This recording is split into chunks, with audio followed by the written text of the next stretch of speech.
Welcome to my YouTube channel cook and roll. ഇന്ന് ഞാനിവിടെ ഇടിയപ്പമാണ് ഉണ്ടാക്കുന്നത്. അത് ചോറ് വെച്ചിട്ടാണ് ഇടിയപ്പം ഉണ്ടാക്കുന്നത്. സാധാരണ ഇടിയപ്പം ഉണ്ടാക്കുന്നത് നമ്മൾ വെള്ളം തിളപ്പിച്ച് പൊടി വാട്ടിയിട്ടൊക്കെയാണ് ഇടിയപ്പം ഉണ്ടാക്കുന്നത്. എന്നാൽ ഇത് നമ്മൾ പൊടി വാട്ടണ്ട, വെള്ളത്തിൽ കുഴക്കേണ്ട, നമുക്ക് അല്ലാതെ തന്നെ നമുക്ക് ഇടിയപ്പം ഉണ്ടാക്കാം. അപ്പോൾ വളരെ എളുപ്പത്തിൽ എങ്ങനെയാണ് ഇടിയപ്പം ഉണ്ടാക്കുന്നതെന്ന് നമുക്ക് നോക്കാം.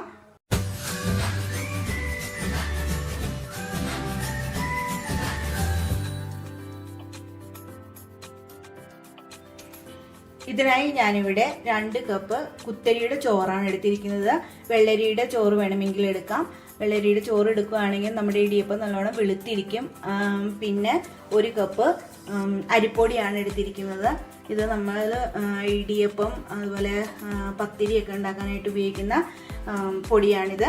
അത് 1 കപ്പ് ഞാൻ എടുത്തിട്ടുണ്ട്. പിന്നെ ആവശ്യത്തിന് ഉപ്പ് വേണം. ഒരു 2 ടേബിൾ സ്പൂണോളം വെള്ളം വേണം. അപ്പോൾ നമുക്ക് മിക്സിയിൽ ഇതൊന്ന് നന്നായിട്ട് അരച്ചെടുക്കണം. ഞാനിവിടെ 2 പ്രാവശ്യമായിട്ടാണ് ജാറിൽ അരച്ചെടുക്കുന്നത്. മിക്സിയുടെ ജാറ് ഏറ്റവും ചെറിയ ജാറാണ് എടുത്തിരിക്കുന്നത്. ഇതിലേക്ക് നമുക്ക് ചോറിട്ട് കൊടുക്കാം.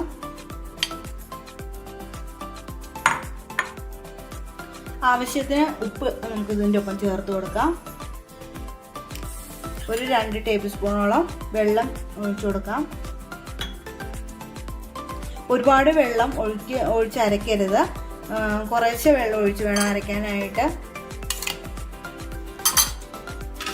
അരച്ചിട്ട് വരാം. അപ്പം ഞാനിത് നന്നായി അരച്ചിട്ടുണ്ട്. നല്ല വെള്ളം അരിഞ്ഞിട്ടുണ്ട് ഇത്.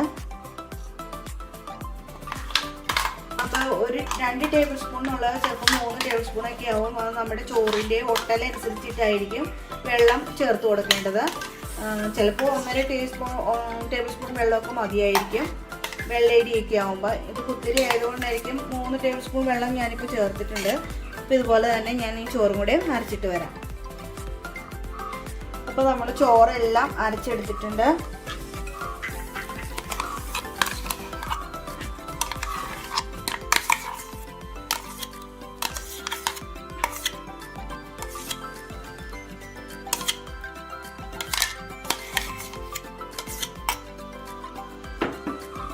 ഇനി നമുക്കിതിലേക്ക് അരിപ്പൊടി ചേർത്ത് കുഴച്ചെടുക്കണം.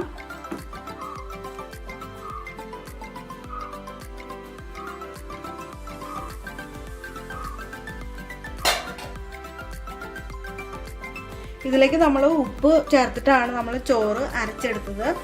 അപ്പോൾ നമുക്ക് ഇനി അരിപ്പൊടി ചേർക്കാം. അരിപ്പൊടി 1 കപ്പ് എന്നുള്ളത് 1 കപ്പ് മുഴുവനും ചിലപ്പോൾ വേണ്ടി വരില്ല, ചിലപ്പോൾ അതിൽ കൂടുതൽ വേണ്ടി വരും. കാരണം നമ്മൾ ചോറ് അരച്ചപ്പോൾ നമ്മൾ 3 ടേബിൾ സ്പൂൺ വെള്ളം ഒഴിച്ചിട്ടുണ്ട്. അതിൻ്റെ ആ ചോറിൻ്റെ ഒട്ടലൊക്കെ അനുസരിച്ചിട്ടായിരിക്കും നമ്മൾ പൊടി ചേർക്കേണ്ടത്. അപ്പോൾ നമുക്കിത് കുറച്ച് ചേർത്തൊന്ന് കുഴച്ച് നോക്കാം. കുറച്ച് പൊടി ഇടാം.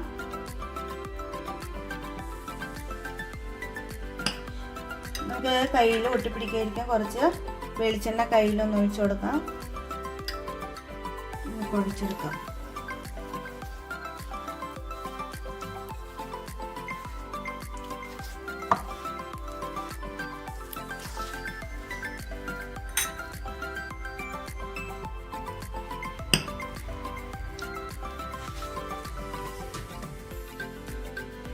ഞാനിപ്പോൾ മാവ് നന്നായി കുഴച്ചെടുത്തിട്ടുണ്ട്.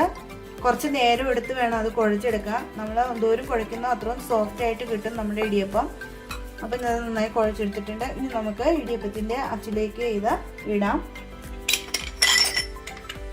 നമ്മുടെ ഇടിയപ്പത്തിൻ്റെ അച്ചിൽ കുറച്ച് ഓയിൽ പുരട്ടി കൊടുക്കണം.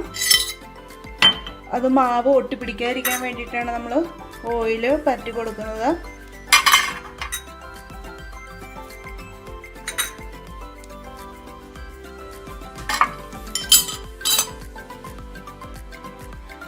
അപ്പോൾ ഇടിയപ്പത്തിൻ്റെ അച്ചിലേക്ക് ഞാൻ മാവ് ഇട്ടിട്ടുണ്ട്. ഇനി നമുക്ക് ഇഡ്ഡലി പാത്രത്തിലൊന്ന് എണ്ണ തടവി കൊടുക്കാം.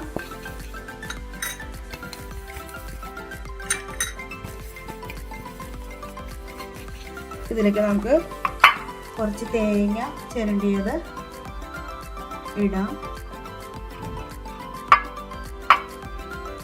ഇനി നമുക്ക് മാവൊന്ന് ചുറ്റിച്ച് കൊടുക്കാം.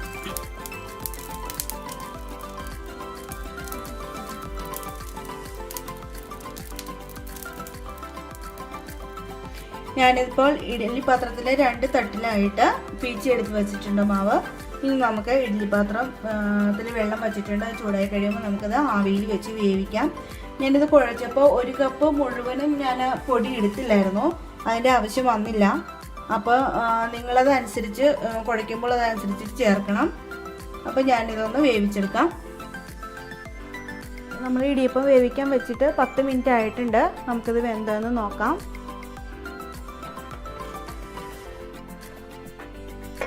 അപ്പോൾ വെന്തോന്ന് നോക്കാൻ വേണ്ടി ഞാനിപ്പോൾ ടൂത്ത് പിക്ക് വെച്ചാണ് കുത്തി നോക്കുന്നത്, അല്ലെങ്കിൽ പപ്പടം കുത്തി വെച്ച് നോക്കിയാലും മതി.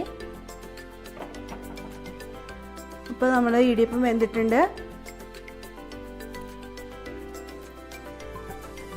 നമ്മുടെ ഇടിയപ്പം നല്ല സോഫ്റ്റ് ആയിട്ടുണ്ട്, നല്ലോണം വെന്തിട്ടുണ്ട്. നമുക്കിത് സെർവിങ് പ്ലേറ്റിലേക്ക് മാറ്റാം.